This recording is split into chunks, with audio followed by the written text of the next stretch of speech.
Starting. All right. Hello, Hive. So this is Michelle and I'm Callie Swanlund. It's my first time with you all, and I'm glad to be here. so Callie is a new associate at St. Christopher's, but you may recognize her from the YouTube Chris. The How To Chris. How To Chris. Yeah, Sorry. yeah. So it's Callie. We're excited to have her here. Hillary had a pastoral thing come up, so we thought we'd chat. So we are, before we start, a couple of announcements. One is the first live artist in residence came up this week on Wednesday, I think. Yeah. So you can go back on the Facebook page and find all of those videos. There's a series of them. And then we're starting our first 30-day challenge. And that was about leaning into Discomfort. discomfort. Leaning into discomfort. Everybody's favorite thing. I know, right? That sounds super fun, but I think it will be so enriching. Yeah, so post a picture on the Facebook page of a time or a thing that you leaned into. So if you're really uncomfortable with dogs and you went to a dog park, you'd post a picture or something, something like that. And then the third announcement was we our book club book this month is the Book of Joy with Desmond Tutu and the Dalai Lama, and we're switching from Monday nights to Sunday afternoons. So we're going to do the last Sunday of the month at 3:30. We're going to try that out because from the poll that was the best time. So I hope you'll join us, and if you haven't read it yet, it's a pretty easy read, but it's also a really nice audiobook. I did it to and from my way to work, and the narration is actually really lovely.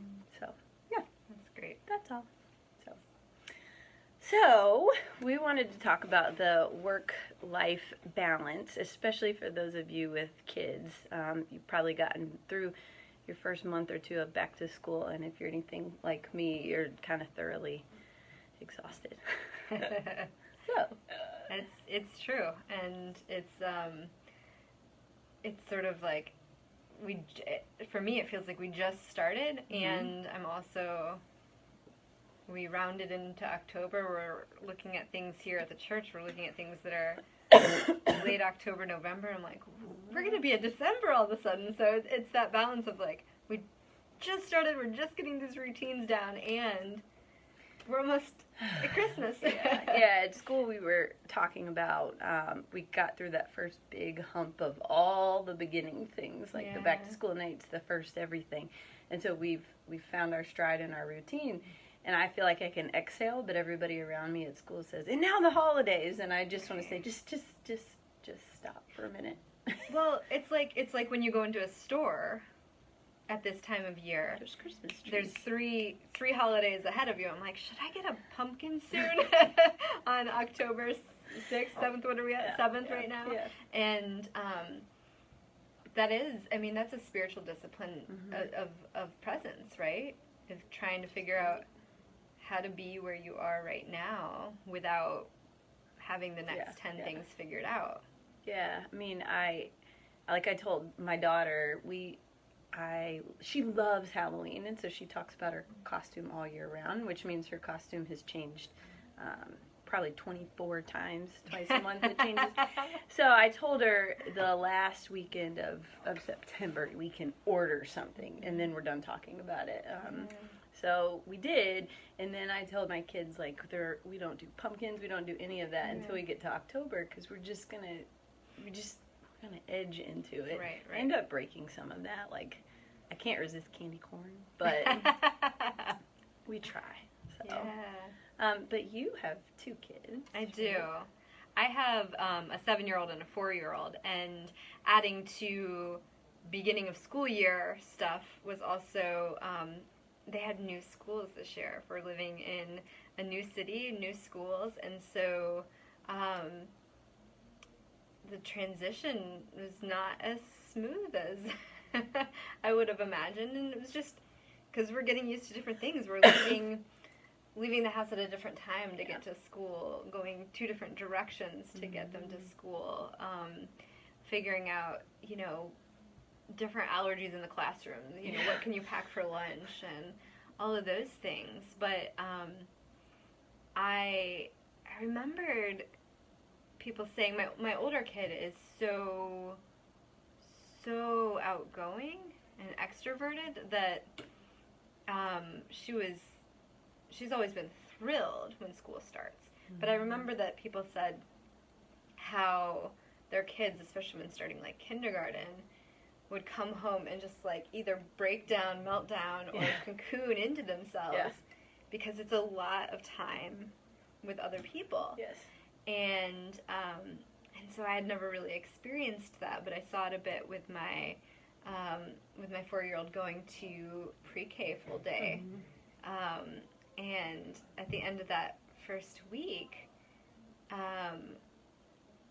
we were in Meltdown City. Yeah. We were just, and I mean, he was, but Mama too. was too, because it was a lot. It was a lot of navigating the new and just big shifts in schedule. He had been home all summer with his big sister, and now they were, they're separated all day.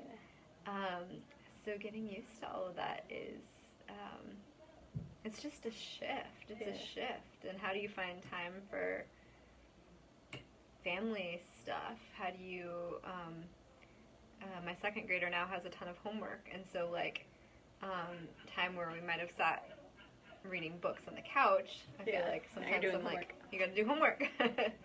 Yeah, so. We, so I'll say to the melting down point at school, normally at where I work, we'll wean into school with like a 2 or 3 days of half days for pre-K and kindergarten. Yeah. And then everybody else has their full days, but it's a super short week. And then you start the 5 days, which is long, but at least they've weaned into it. But this year, we had a late start and we went straight into 5 days, and they had 2 half days and 3 full days. And I've never spent so much time with crying children. I mean, it's pretty normal to have a lot of kids who are melting down, but it was a lot. And then depending on where you live, it's been really gray and really rainy, and the sun hasn't been out. And then we started with the heat first. The heat first. Then so like my kids, my daughter didn't have a full day of school. Because they were shutting down. They were shutting down. No AC in the schools and 95 degrees outside. So there was the going in slowly. They were supposed to start a full first week, but in the first 8 days they had, I think, 1 full day of school, and so I was, scrambling to find other care and stuff with that, and then like you said, the gray. You need your sun vitamins. Yeah. But I think that brings up a good point that trying to find a rhythm in the midst of chaos is important. For your self-care and for your family care. And it's hard to do certain seasons, like the beginning of school, it's hard, the holidays are hard, and it feels like as our culture continues to add things on, finding that time where it's just like things are expected in routine is getting shorter and shorter, and there's fewer and fewer of those. But, what kind of sacred family space can you set aside? And I know for us, it's hard with, one of us travels a lot, the other works at a school and has all these nighttime things, and then our kids are in 2 different schools. Right. And, but, trying to find something that's sacred, whether it's dinner time or it's like a weekend ritual. But how do you protect that? Right. And I know a conversation that I just had with Hillary, thinking about even what the church here is doing, looking at the calendar and seeing like what's life-giving and what's just busy and what's just on the calendar to be on the calendar. Right. And I think that's important as a family, if you can have that conversation. I mean, sometimes the things that are busy are the things that are putting bread on your table, and so you just have to. But what are the things that you might need to give up? Or find another way to approach them? Yeah. What you're saying, Michelle, makes me think of I use the planner called Sacred Ordinary Days. I do too. I love that. Okay, so Jen Giles Kemper created a resource. Do you have it with you? I should know it's in the car. It's I beautiful. Love it. It's beautiful. We'll do like a little sidebar plug for Sacred Ordinary Days, which is it's post a liturgical. it in the comments later. Yeah, it's a liturgical planner, day calendar that also includes prompts each week for like a weekly Ignatian Examine. Mm-hmm. You're doing a reflect and a reset in several areas of your life, in home and family and work, finances, body, relationships. Yeah, it's pretty inclusive. So one of Jen's tips, she's a spiritual director, now entrepreneur, doing these amazing things. And she has you go through your calendar, personal calendar, but I think it could relate here, and put a D or an F next to things. And D is drain, and F is fill. Wow.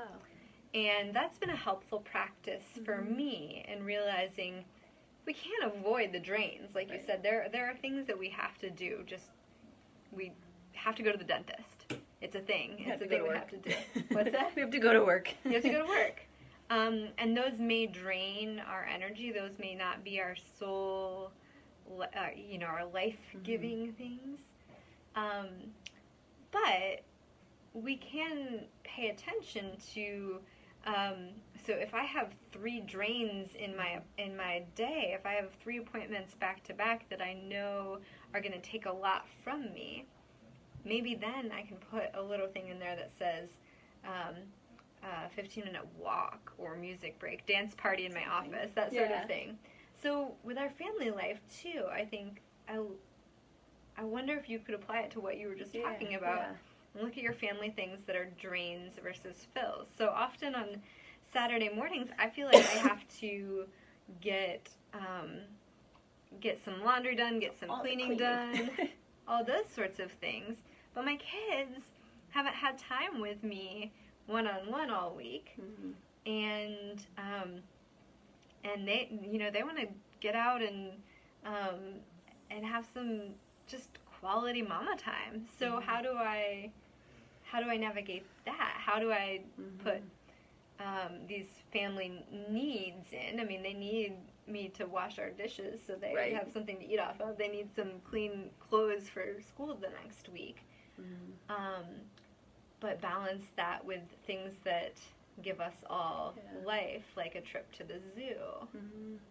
Yeah, I think of, kind of like a scale with your work-life balance. Like, how can you keep it balanced, and what's making it teeter-totter? Sorry. And I think, just thinking of what you can do to balance those scales. But I think that one thing people often think is you have to cut things out in order to... Hang on. I lost us. Where'd it go? Uh-oh. Hang on. Okay. There we are. We're there. We were just adding.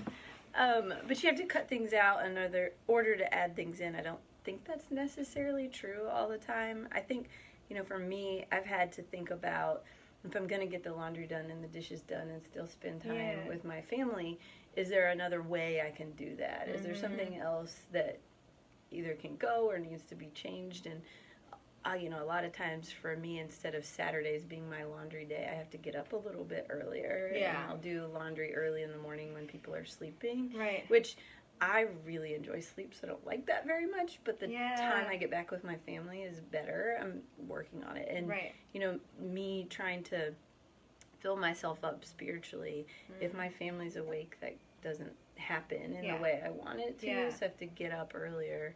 But I think the other thing is thinking about the people in your lives all trying to be balanced so that one person isn't carrying the load of everything. Because, if everybody is off balance, then everybody's off balance. Right. Whether it's a spouse or kids or a co-parent or just or in-laws or whoever your village is, that you're Yeah. able to help each other maintain that balance, because I don't think it's something you can do alone. You have to have help to do it. Yeah. Well,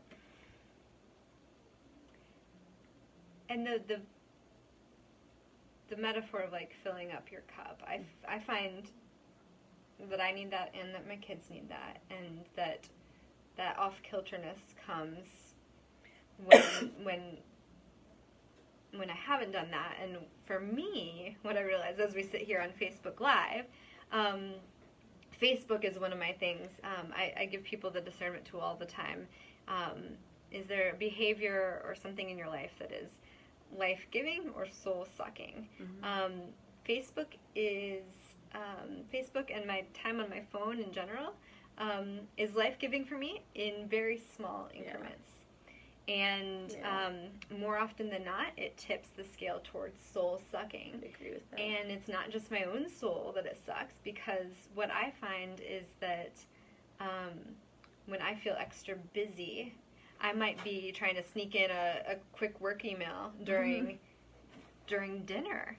Yeah. Now my kids, they know that. They see that I'm not present to my meal, so I'm not fully enjoying my meal, but I'm also not present to them, and their cup isn't getting filled up. And so 30 minutes later, when we're doing bedtime, we're more likely to snap at each other, and I'll say, hurry up, get your pajamas on, and they'll say, but I can't find my pajamas, and then it just goes from there.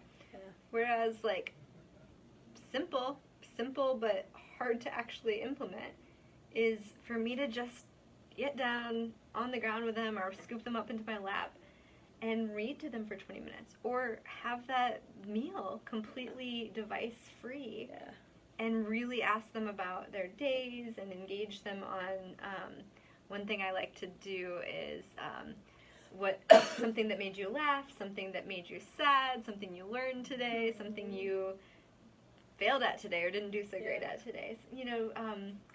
Things that get them out of the just like rote. How was your day? How was your day? Sort of thing. Yeah. But filling up their cups fills up my cup, and filling up my cup fills up their cups. And the things that I do that aren't filling up any of our cups end in all of us being ragged. So I might recommend a children's book on that. Have You Filled Your Kindness Bucket? It's a great little tool for thinking about filling up your bucket, because when you fill yours up, you fill others up too. Right.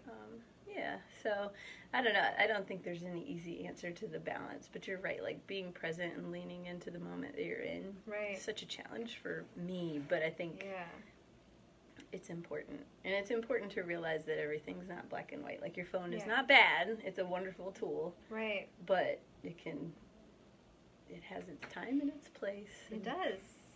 So. And can we transition a little bit? Because I've been thinking about that thing in particular, not just with back to school, but I've been thinking about my phone use and my engagement and my own filling up my own cup. I've been thinking about it a lot in the last 2 weeks. You too? Yes. There's been a lot going on in our world and in our news cycle. A lot of us have been watching the Senate confirmation, or the Supreme Court confirmation hearings, and I have found myself in like a like pasted, glued to my phone sort of place. Yeah. And I've also had to. I took Facebook off my phone about a week and a half ago, because you were there too much. I was there too much, and I wasn't. It wasn't doing any good for me or the world. Right. It wasn't solving any of the world's problems. Right? It was just draining, and not life-giving. So let's talk a little bit about what's been going on in the news and what.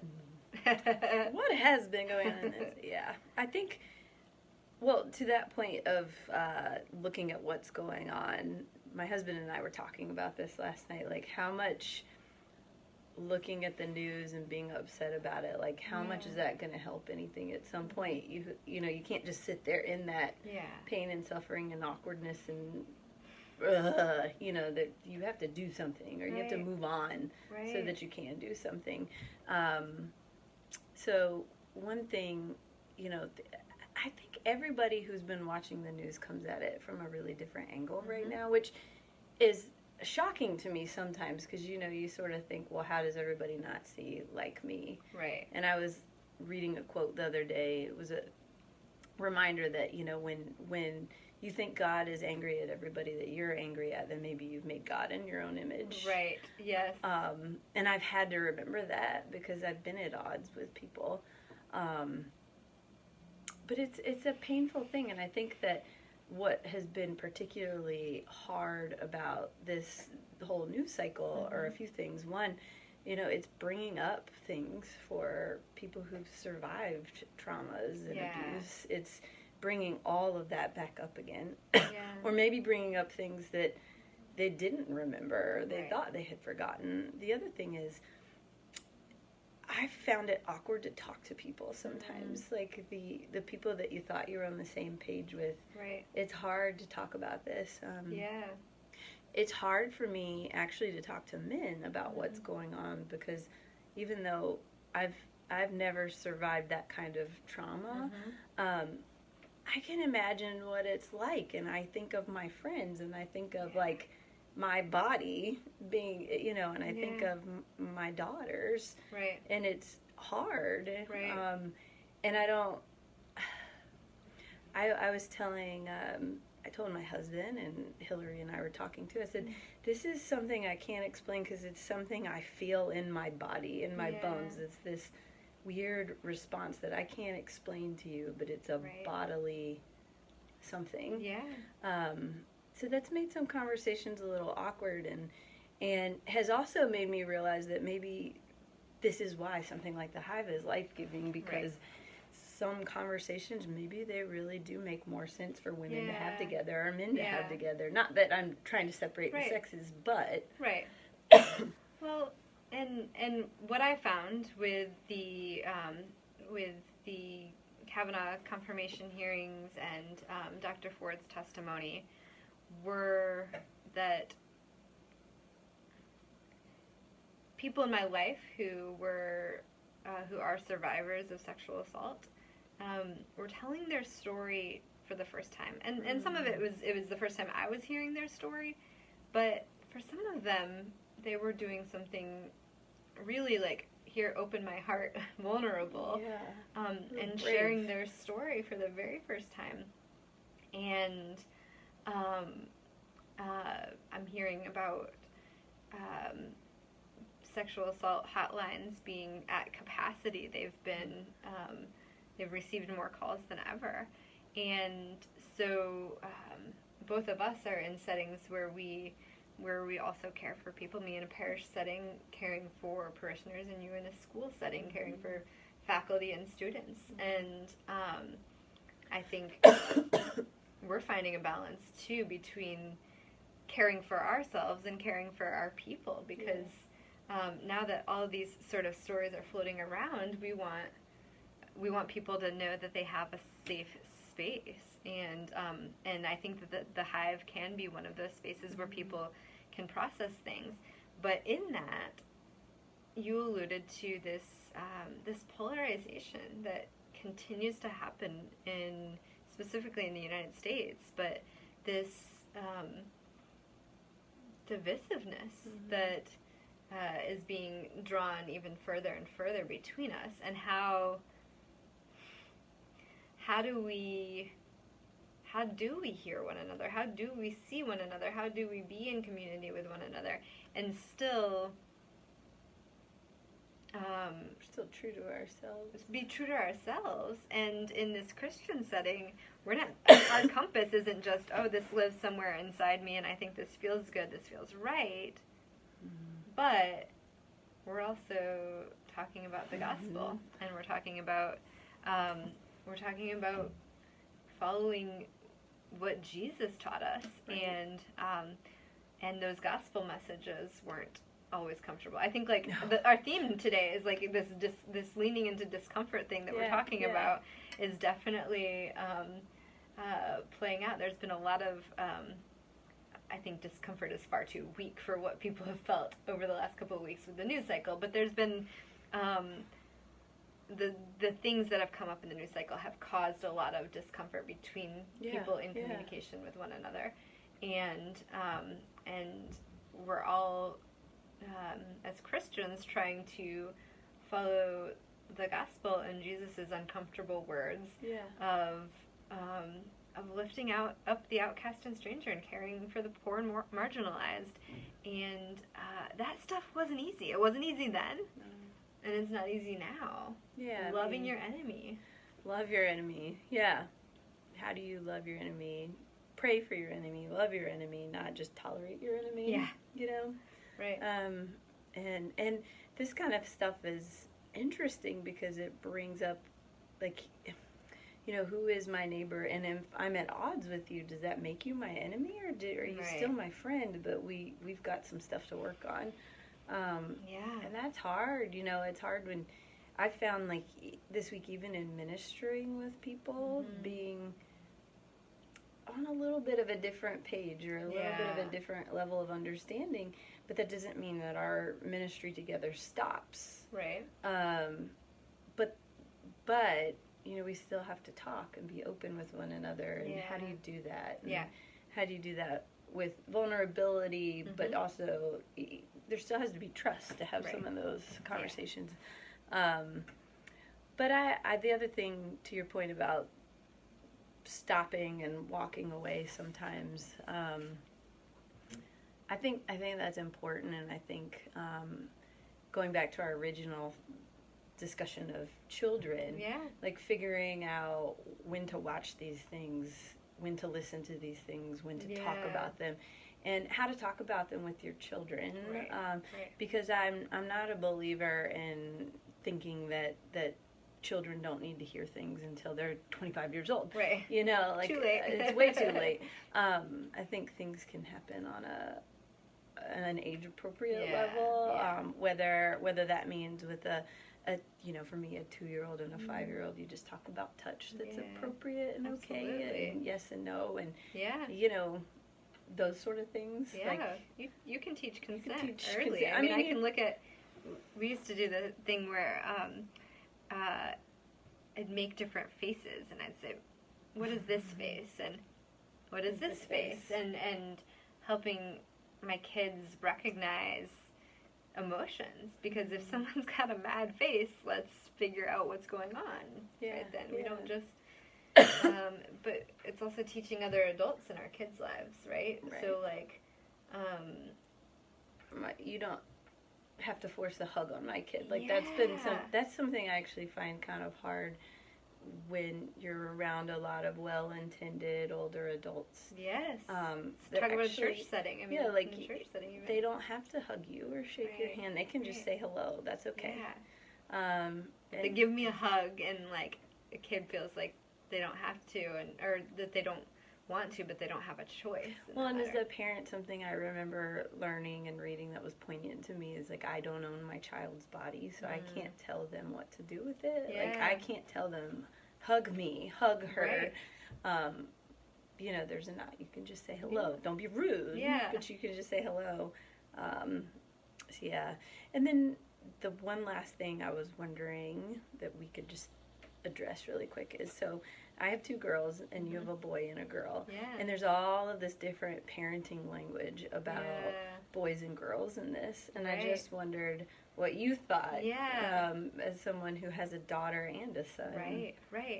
Well, I mean, I think,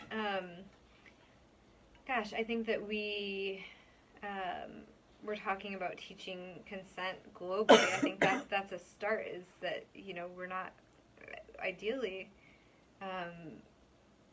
we wouldn't have to do separate lessons for our boys and our girls, but I think we're correcting for some of that stuff just never happening for boys in our lives. And so, you know, I am having conversations with my son, who's 4.5, who is kind of like, "Mom, why are we talking about this?" You know, and I'm like, you know, I said, you know, if